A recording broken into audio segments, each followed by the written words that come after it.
Welcome, everyone, to a long overdue next installment of Drunk Agile. With us, as always, is the star of the show. Hey, Nisha. and the person that she tolerates, to be semi-near her is Prateek Singh. And my name's Daniel Vacanti. Thank you for joining us. Prateek, what are you drinking?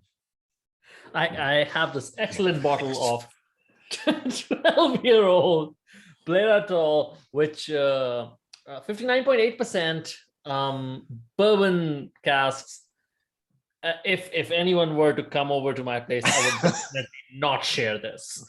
I would drink it all by myself, regardless of who came over. This is really good. Would you like to tell them the story? Would you like to tell our audience the story behind that bottle or not? Are you going to save that for some other time? No, absolutely. Yeah, well, the short of it is, Dan brought this over last weekend, and we both tried it, and it was so good that Dan was upset that he was giving the bottle to me. So yeah. No, that is one of the better the bottle bottles of whiskey that I've had in several years. I mean, I actually should be recommending it because then everybody's going to go buy it. But fine. I'm glad you said the short of it and not me. Okay. I'm going back to my my Glengarry self-bottled bourbon cask, 61.6%. So we're okay there. But this was because this is American oak. It does taste more like bourbon than proper Scotch whiskey. But anyway, cheers, everybody. Thanks for joining us. I'll introduce the topic. We probably spent more talking about whiskey than we are going to be on this topic because this is as straightforward as it gets. But I think it's foundational to anybody's understanding of Agile, even though the Agile industry seems to want to push us in a completely opposite direction, a completely wrong direction. And tonight's lesson is actually going to be a little lesson in Latin. And the idea of the concept of ex post versus ex ante. So I don't know, Prateek, do you want to start us off with that, or? Yeah, let's start with definitions. Ex ante is you estimate, predict, forecast something, and you make decisions based on that. That's ex ante. Ex post is you have forecasts, but then you look at the actual results and make decisions based on those results. So ex ante is more based on estimates and forecasts. Ex post is more based on actual results. So. Yeah, and the essence is essentially when you think you actually have the knowledge, right? Mm-hmm. And this is so much in Agile is rooted in this concept that you can know ex ante, which roughly translated means beforehand. That's just really roughly what it means. That you can know with 100% certainty beforehand what the real value is, for lack of a better word, value. So I mean, so if you have a product backlog and you want to order by value, that you can know value before you start working on it.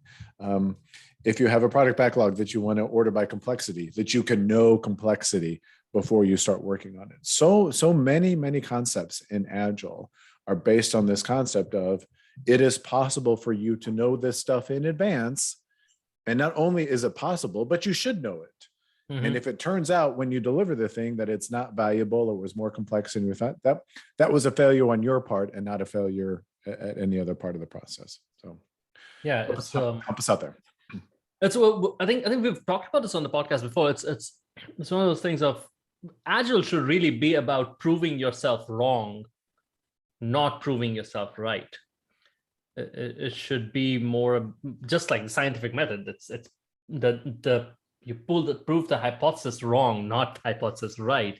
That's not really what you're going after. It should be about saying that, hey, we thought it'll take this long. Now we've done a little bit of work. How long will it actually take? Or we thought this will bring in $20 million. we've done a little bit of this work and it's actually cost us more than it has brought in. What decision should we make? Should we take at this point? Yeah. And this is the essence of the Ditka paper. I know we keep going back to the don't be a Ditka paper, but this is the essence. Like I say again, so many agile practices are like, let's estimate value up front. And to your point, we're going to say, hey, this feature is worth $20 million. Well, most teams, most organizations will proceed as if that's fact, right? That it is going to be actually worth $20 million, not more, not less, but $20 million. And so when the thing gets delivered, and as you said, maybe it actually loses money. Maybe we spend more on it than we are. Well, then that was the problem of, Prateek's estimation. That was a problem of Dan's estimation, because we should have known with 100% certainty how much that thing was going to be worth. And sorry to tell you, I hate to break it to you, that is not the world we live in. And in fact, I would argue, I think we've talked about my definition of Agile on this show before. But my whole definition of Agile boils down to one statement, and that is, Agile is all about the ability to make progress with imperfect information, coupled with the ability to change quickly once you get better information. That kind of gets back to what you were talking about before. We need to learn how wrong we are as quickly as possible. That's really the point of Agile. Yeah, and I don't know how much we can keep beating the same point, but yeah, it's also the basis, at least what I took away from books like Thinking in Bets, of we're trying to prove out how wrong we are, and if you start from the assumption that you're probably wrong about something, what you're going to do is you're going to make small bets. You're going to control your investment rather than rely on the return. So yeah, it's the same thing that poker players do. It's the same thing that most people doing any kind of investment do. You make smaller investments rather than relying on huge results. Which is interesting, because we're not going to call out any specific frameworks, but don't you think it's interesting how some frameworks take the exact opposite view? Let's make our planning horizons longer. Let's get more and more people involved in the planning process. Let's make sure we make that as big batch as possible, because obviously small batch didn't work. So when small batch doesn't work, you want to make the batches bigger, right? Obviously, that's what you're going to want to do. Yeah, and there's this to couple with that, and the second part that you mentioned, right? Let's get more people involved.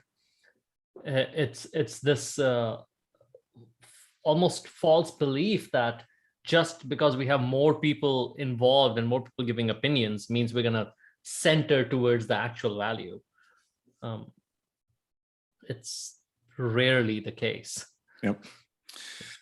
So, like I said, yeah, I don't know how much we have to keep beating on this subject, but this is the crux of it is, anytime somebody comes to you and says you should know something up front, you should know value, you should know complexity, you should know, person hours, you should whatever, but you should before any work is done, before you know anything about it, you should be extremely skeptical. I want to, if I can, I want to end by paraphrasing.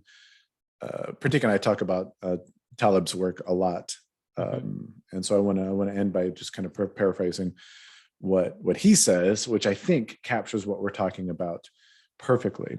And so it says he talks about fallacies when it comes to especially managing an investment portfolio. And he says one fallacy is that it is possible to forecast value with sufficient accuracy ex ante to facilitate the optimal allocation of risk ex post. Right?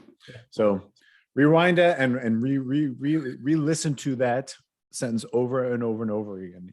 You cannot forecast value ex ante to optimize risk-adjusted returns, essentially, ex post. It's impossible to do.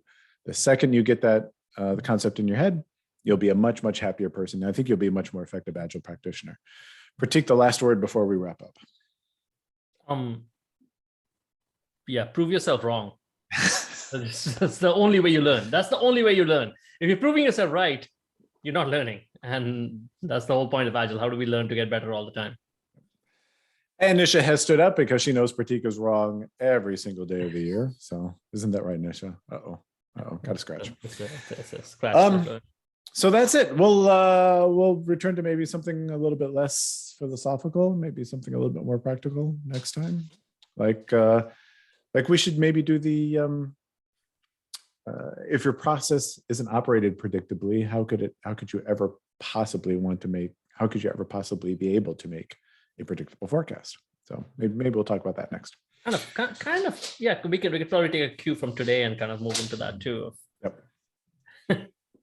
Okay, so for Nisha, who is just has just become overwhelmed and passed out with having to put up with Prateek, I know it's a burden. And for Prateek Singh, my name is Daniel Vacanti. Thank you so much for joining us, and we will see you in the next episode. Good night, everybody.